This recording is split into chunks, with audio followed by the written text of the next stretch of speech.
I'm against education. Of women, I mean. And men, I guess. Unnecessary.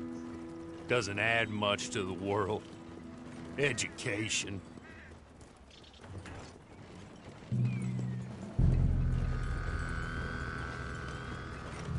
Good day, gentlemen. Oh.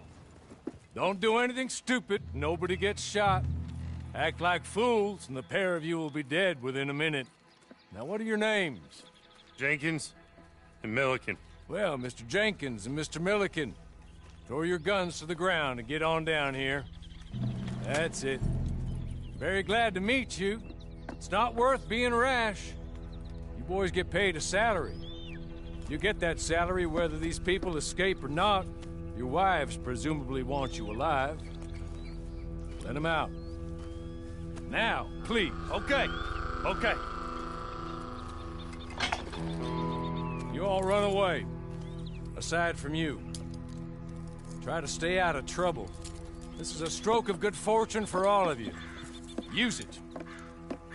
Now, Mr. Jenkins and Mr. Milliken, be so kind as to quickly run away before somebody gets shot entirely unnecessarily. Go on, don't look back. Mr. Wendt, I believe it was $50 we agreed on. It was. Here's 50 each. Each? Yes. Now get out of here, both of you. My employer and I appreciate your professionalism. All we did was stand there and look tough. And you did it fantastically well. Good day, gentlemen. Now, sir, how about you pick up these guns and we move out? My mistress is waiting for us.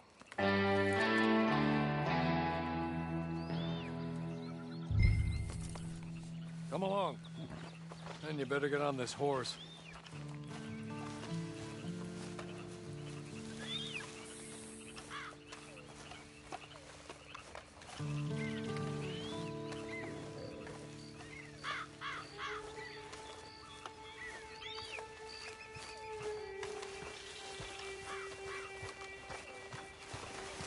It's not much of an animal, but we haven't got far to ride.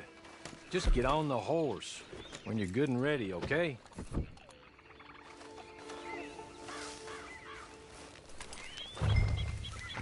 Ready? Wonderful.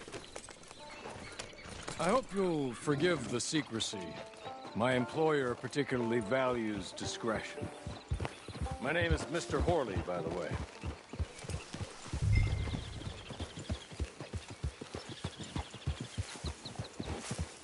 "6 months at Sissica Penitentiary, awaiting a hanging for a murder you did not commit. Must have felt a whole lot longer, my friend. You still seem strong, though. I mean, doesn't look like breaking all those rocks has left you entirely broken, in body or in spirit. I hope I'm right about that. Rounding you folks up, those sham trials, they were a disgrace. Made a mockery of the rule of law. Still can't quite believe they got away with it. There's others convicted when you were. Came out breathing fire. Maybe you're like that too. Guess we'll see. Or maybe you just want to put it all behind you, forget you were in there at all.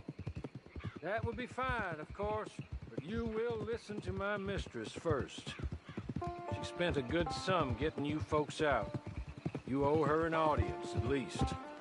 You've been away for a while, so we'll help you get set up in the world. And if you want to accept our offer, you can. That's more than reasonable. And freedom out on the range can wait a few moments longer, can't it? Good.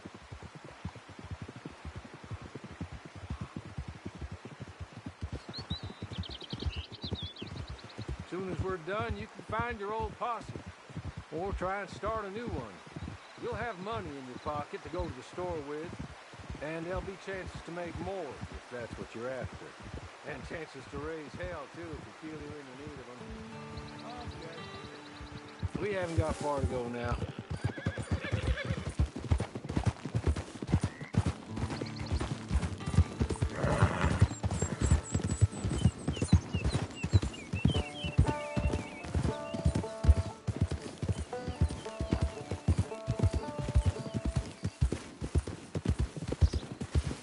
Just up here.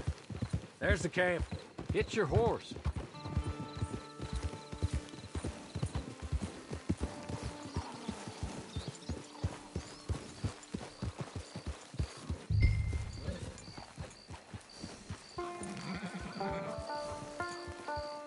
Come on, hitch up.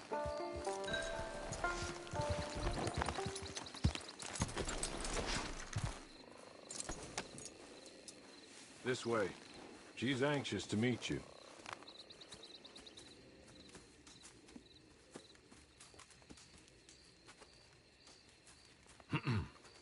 Madam, we're back. Hello. Jessica Leclerc, how do you do? What did you tell him? Nothing, as we discussed. Thank you, Hawley. I do hope we haven't inconvenienced you dreadfully. But seeing as you were due to be hanged in a week, I'm sure you don't object too strongly. I know you're innocent. Well, not perhaps exactly innocent, but not guilty of what you were accused. I know you and those who were with you that died were little more than patsies, and that you were set up by one of 3 men or a woman, possibly by all of them. I can't be sure, but that is all I know so far. And one of these people also made Mrs. Leclerc a widow. And I will avenge my husband's death, so help me God. But I will not avenge it upon them who did not cause it, or caused it unwittingly.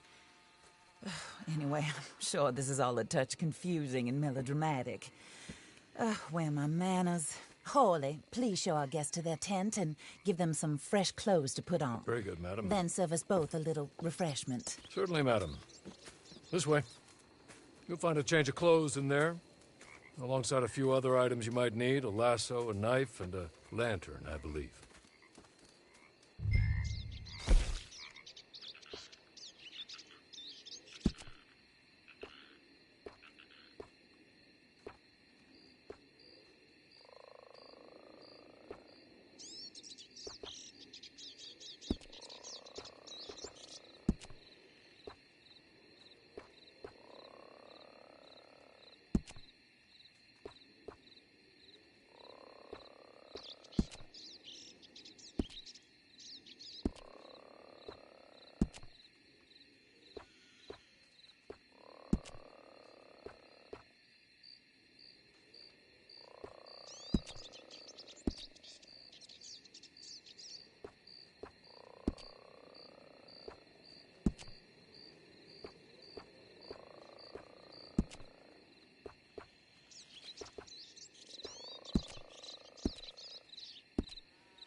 That looks more comfortable. Hawley, Here, madam. you're very good health. I suppose it beats dying, Mrs. Leclerc's husband was murdered by one of his business partners. And I intend to find out which one. Or rather, I intend for you to find out. And kill them. You're the only person I could possibly trust to do whatever it takes. Because you and your accomplices, you're the only other victims of their lies still alive. You see, you walked into the town at approximately the same time my husband was shot in the back, but by another gun, firing different bullets to those you possessed when you were arrested. These bullets, this was their mistake. You were rounded up and sentenced to death, all because you came to town and didn't talk too much and seemed like you were nasty. Anyway, here they are. The people who run Blackwater. Mr. Jeremiah Shaw, banker, real estate speculator, and crook. Mr. Amos Lansing, ranch owner, speculator, and crook. Mrs. Grace Lansing, his wife, society patroness, lover of the arts, crook, and my former best friend. Teddy Brown, her disgraced brother, outlaw, wanted man, and still in contact with them. All I ask of you is your help in finding out quite what happened. Mrs. Leclerc would like to help you get back on your feet. Get back to work. Whatever your work may be. I don't judge. You want to rob? Rob. You want to save innocent folk? Do that as well. But you need me just as much as I need you. I think we all understand each other. I hope we do. Good. I look forward to rewarding you for killing those who made me a widow. My husband was a true believer in this country and in the West. He was killed for greed. Foul greed when there's quite enough for everybody. I don't care what your scruples are as to killing. I will take the full burden of that sin upon my shoulders. Goodbye, for now. Then Hawley, go introduce him to nice Mr. Cripps. I think you'll like Cripps well enough. He's long past his prime, of course, but he hasn't gone entirely crazy just yet. And he will help you, better than most of his ilk. Cripps! Get up! Hello, partner. Hawley.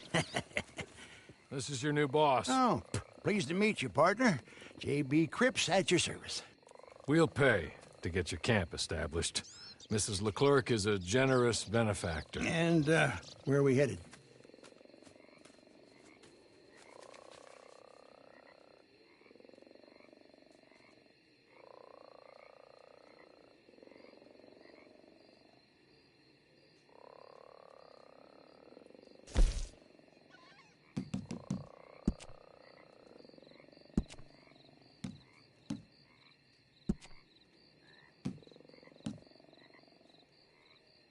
Oh, sir. While Cripps is establishing your camp, perhaps you can go to the station and see the clerk, then head to see Clay Davies. He's a horse thief, and not a terribly nice one. Then meet Cripps back at your camp. See you shortly, boss. Good luck.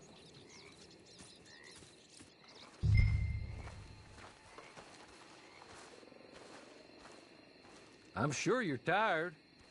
Get this done and you can rest.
hello.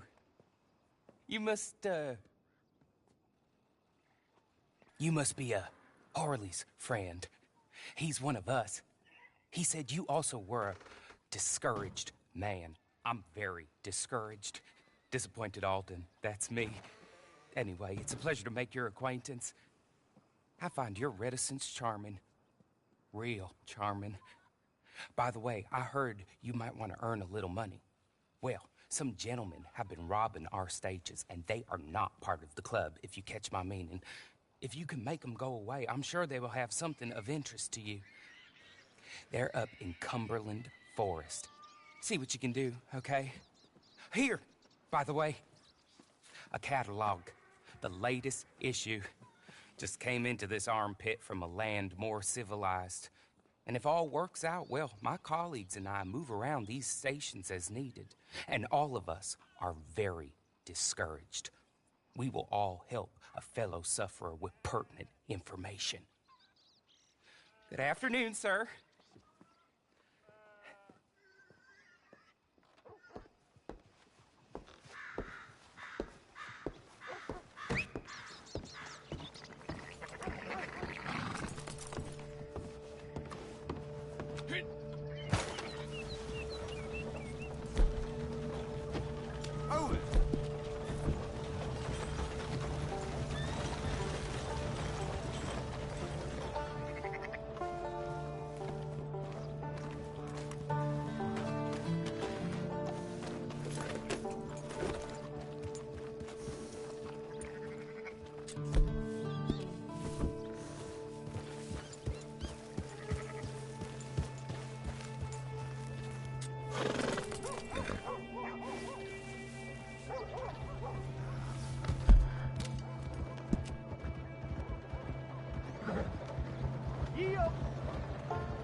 I'm serious. You better leave here immediately. I ain't long for this life, you know.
You're good. You're real good, friend. Here, take this. It's a map. Just be kind. Don't kill me, please.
I win again. Did Horley send you, Pop? I'm Clay Davies. This is my brother, Clive. He don't talk. Maybe you two will get along better. Maybe not. Listen, I heard you wanted to earn some money. So, there's a gang of ne'er-do-wells. They are a bunch of degenerates, not good people. They're out near Cumberland Falls with a bunch of horses they stole off of me. Well, that's a lie, but they stole them off a fella I was gonna steal them off of. Maybe you could get them for me. You think you could do that for me, Pop? Oh, look. Here are your friends. Well, good. Meet me at the stable at Valentine once you have the horse flesh. And I'll pay you good. Oh, and Pop, Horley wanted me to remind you, any decent work you can find, take it. But just try to stay out of trouble. Oh, and once you give me those horses, well, after that, we'll talk again. Oh, I do so enjoy these conversations. I'm used to them on account of my brother. Let's go, Clive.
Well, well, well. Horley was right about you, dead right. Ain't that dandy? Get that horse hidden away, Clive, and ready to move out as soon as we can. All right. Here's the money you earned. Now listen, Horley came by and gave me a message. He said to go see your friend Cripps up at your camp. Now listen to me for a second. Any other decent horses you find, we'll buy them. Just as soon as we are set up, okay? Nice meeting you. You know what? Hold on, boy. I call him boy because I'm older. 30 minutes, he went black. Let's give our friend here back the horse. It's yours. A sign of faith and future business. If you want to buy any extras or sundries for the animal, head inside. They've got a lot available. See you soon. Come on, Clive.